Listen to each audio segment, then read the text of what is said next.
So here we go.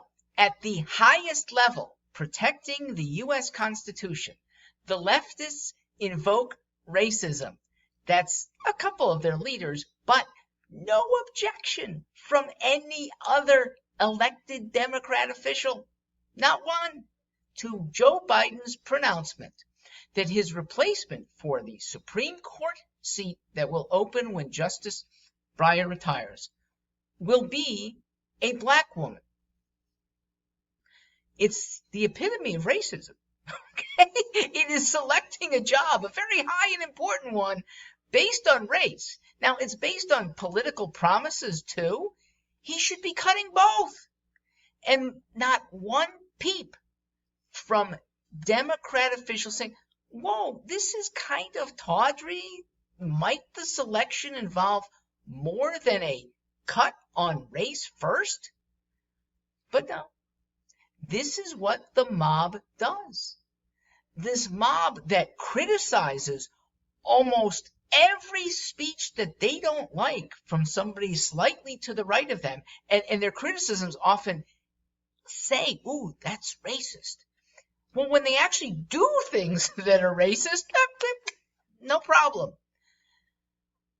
Constitution is not based on skin color. Okay? Jurists should have zero biases based on their skin color. Look, if Joe Biden really felt that there was a need to square things up and the Constitution demands it, how about naming an Asian American to the court? I mean, we have had 2 black Supreme Court justices. We've had 0 Asian Americans. We've had 0 Native Americans. Okay? Wouldn't it be fairer to nominate one of them? But they don't vote in large numbers like African Americans do. And I'll get to that in a sec, because I don't think even African Americans buy into this.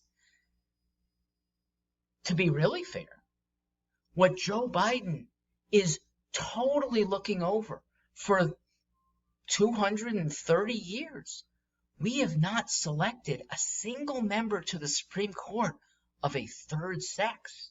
That's what the leftists believe exists. Oh, and the fourth and the fifth sexes that they come up with names for every couple years. Why not select one of them? A trans or a cis, whatever you want to call it, of the month. Let them be equally represented. Selecting with regard to race had a purpose 50 years ago to right Jim Crow discrimination.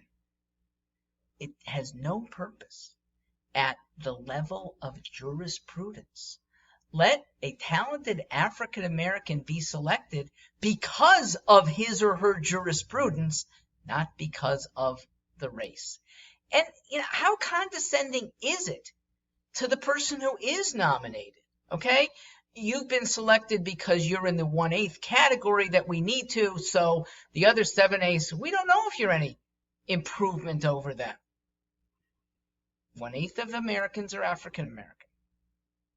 Doesn't mean that 1/8 of the Supreme Court always has to be. In fact, it can't be, because there are 9 members.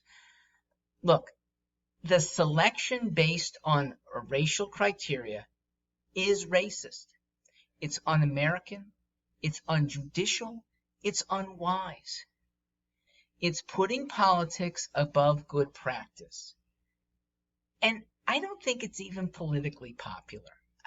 I really don't believe there are many African Americans who feel exhilaration that there is somebody with their skin color that's been nominated, especially if that somebody is underqualified and you're being pandered to.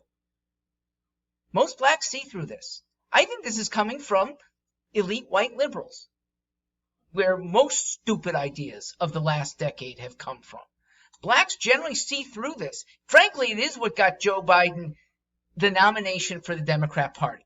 Blacks saw how stupid the white liberal bias epitomized by Bernie Sanders was and opted for the non-Bernie. Well, they ended up getting a puppet controlled by Bernie's acolytes and worse. That's a shame that Joe Biden can't be more stand up to traditional Democrat values, which put merit above race.